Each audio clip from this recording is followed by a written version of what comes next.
What do all international students around the world have in common? Good day, my successful and wonderful international students. Today we're going to talk about something that is closely related to each one of you. No matter where you're studying or no matter which country you have chosen to experience your study abroad adventure, there are many things that we all have in common.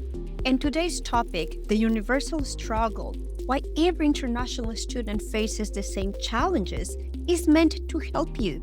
It's meant to give you ideas, first of all, about where this is all coming from and how come no matter which country we're coming from, we all go through the same experiences and we all go through the same challenges and even the same obstacles. And later, we're going to actually get into which are those strategies that may help us understand what other students around the world are going through and how I can use those experiences to help me in my own international student adventure. Okay? So let's start by saying, this weekend, I was meeting with one of my former international students, and she shared with me that once she arrived into the country, she started facing in the first few weeks situations that honestly she didn't really understand or she wasn't ready for. She even told me, I wish I could have done more research, not only about the country I was moving into, but I should have probably gotten in touch with other students who had been living the same experience that I'm living right now. Or maybe I should have listened to maybe more podcasts about what is really going on, because that way I bet I would have been much more prepared for what I'm facing right now. So this video is meant to help you. This video is meant to help you again understand where this is coming from. But towards the end, we're going to give you some tips and ideas that are going to help you right now in the next month with strategies and tools that will guide you and help you into how to learn from other international students' experiences and how to apply those experiences to your own life abroad. Okay, so let's begin with the beginning. First of all, what we all go through, it's usually something that is going to explain because it's based on universal process of change. Moving to a different country involves changing absolutely your entire life. In change, we have talked about this in other episodes, change is not easy. Change involves several stages. And one of the reasons why we all experience the same difficulties and obstacles is because no matter which country you're moving to, we all go through the same change situations and change difficulties and change obstacles. Okay? So let's begin with one theory that explains very clearly why we all go through the same. For international students, this life change we're going through is always going to happen in three main stages. The first stage is moving in, which involves, of course, preparing for your arrival, but also adjusting to your new environment. Usually when we arrive, we live an experience that is known as the honeymoon, right? We all know that at the beginning, we are so excited about all these new experiences. Everything is marvelous. Everything is beautiful. We're getting to know new places that are gorgeous, of course, in these new cities that we are now living in. And usually the honeymoon, it's also coming with extreme dopamine because we're having all these wonderful experiences that are new to us. We're calling back home, letting them know how amazing this new country is, etc. However, after just a few weeks, the honeymoon wears out.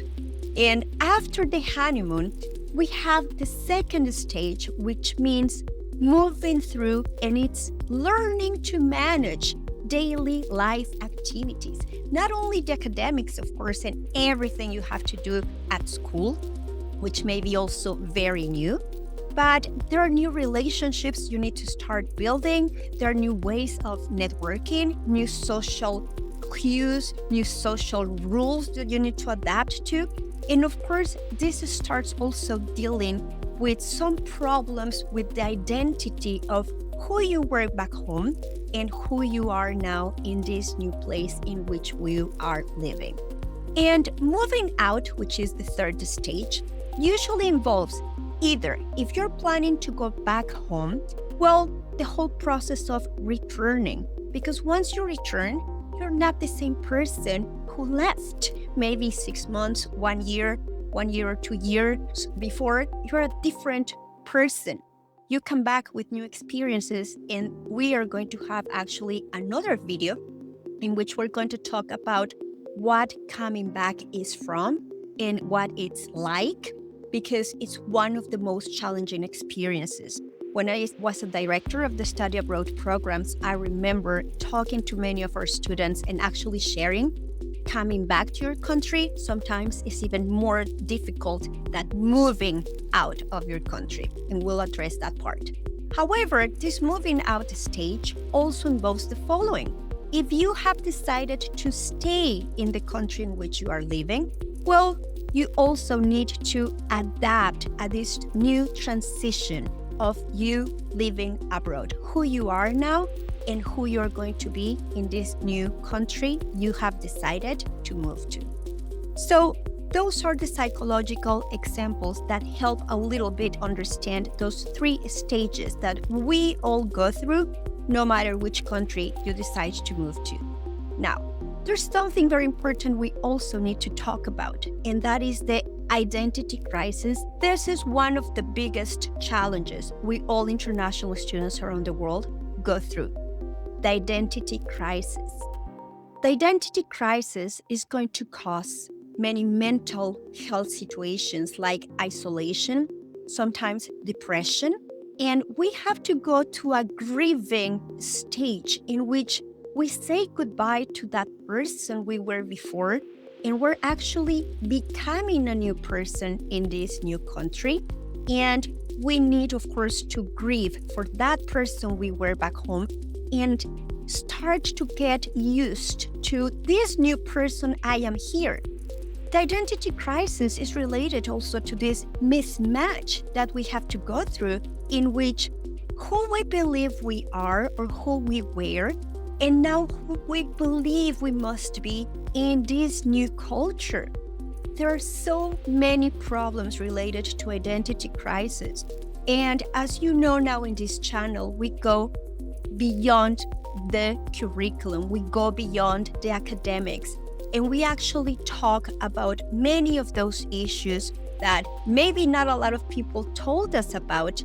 And if we're not prepared, this identity crisis can actually hinder our academic life, can actually hinder our social life and networking life. This can deal to depression, this can deal to isolation.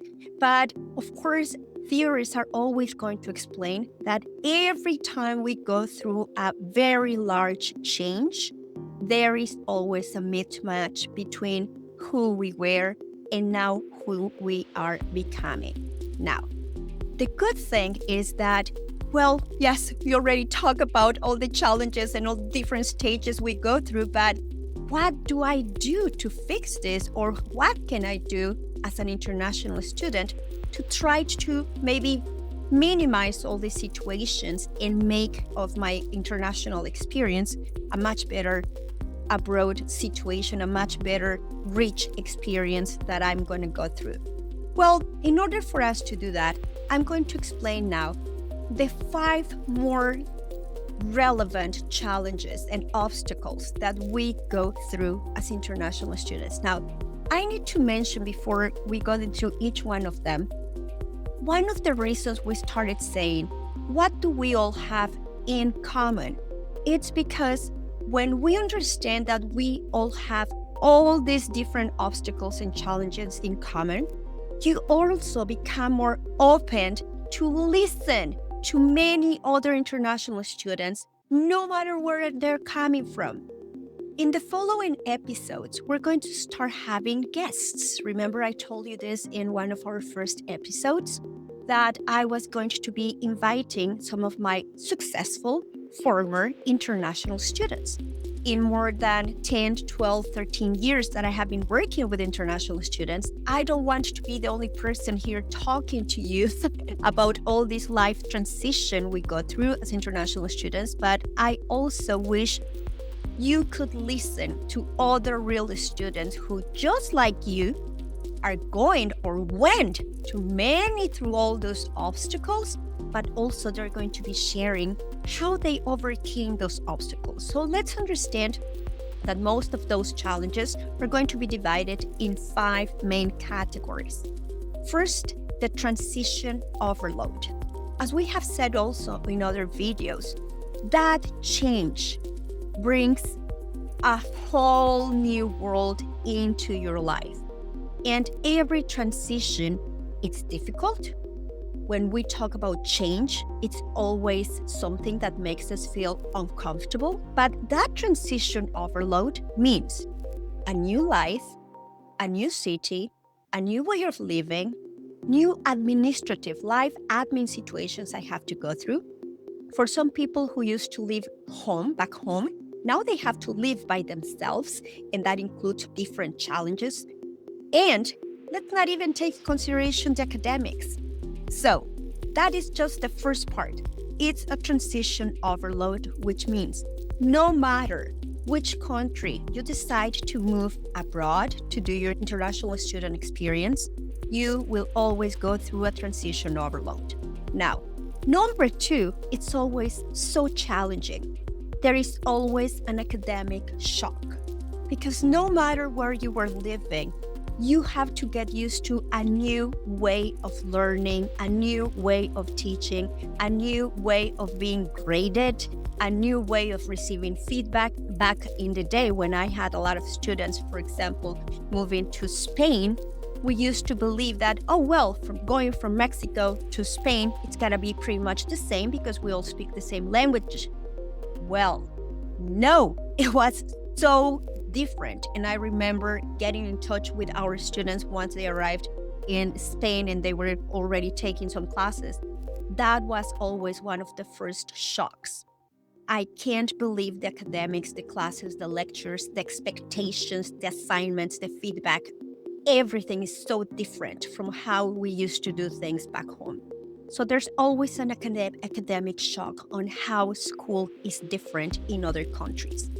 Number 3, living between 2 worlds is one of the biggest challenges as well. And what do I mean here?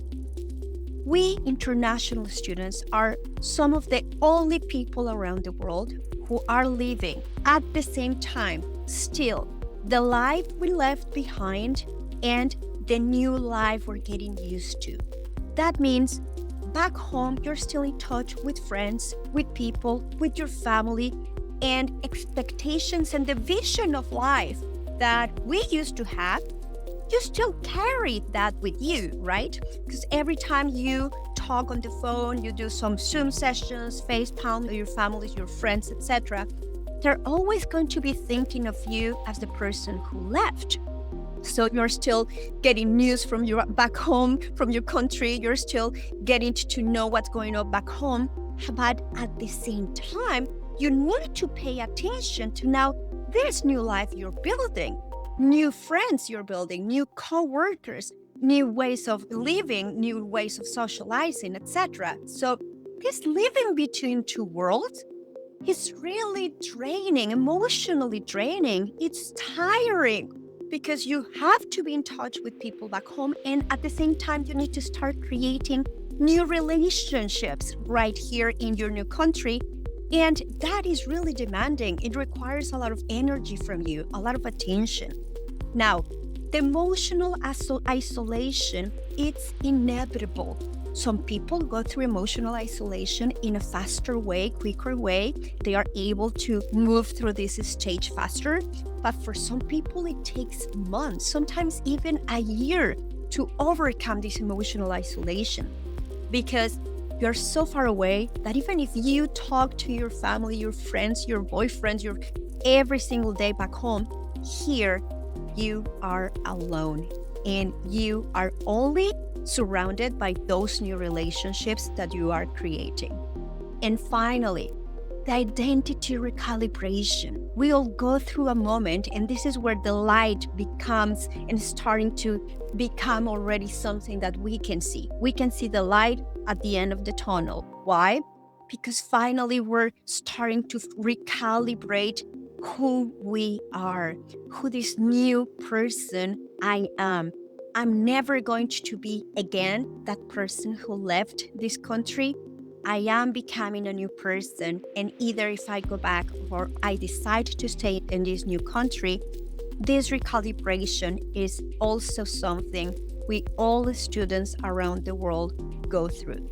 Now, as I was already telling you, we're going to start having some guests in this channel, and the whole objective of having new guests is for you to have the opportunity to recognize yourself in other international students' experiences. I have always had students who tell me, okay, I am coming from Philippines, from India, I'm coming from Peru, I'm coming from these countries. What's the point of me listening to other international students' experiences if they are not coming from the same country I am coming from? Every situation is different because every single international student has their own identity, and that is going to make you unique. However, if we understand that all those challenges and obstacles we go through have always something in common, then you understand why is it so important. It is crucial for you to recognize yourself in other international students' experiences. That's exactly what she was telling me. I wish, Ada, that I had given myself the opportunity to listen, to actually be in touch with more international students. Doing some research online, of course, that helps. Watching some videos, maybe some tutorials, that's going to help. But my recommendation for this video and the takeaway for you, for all of you, either if you're thinking about studying abroad, if you're getting ready for your trip, or even if you are already in your new country, if you just arrived perhaps a few weeks, a few months ago, it is never too late for you to learn strategies and tools from real successful international students that I am sure are going to help you in your new experience. And this has to do, once again, remember, with the change of mindset I always talk about, we need to be open. I always tell my students, we need to have an ongoing learning attitude. If you move to a country thinking, oh, there's nothing else anybody can teach me. I already know everything. I already did all my research. There's nothing more I can learn. I am so sorry, but your experience may actually be more challenging and more full of obstacles than if you decide to have an open mind to what maybe your experience might be about. So I would like you to share in the comments, if you are already an international student, which are those strategies or tips that you wish somebody had told you about before?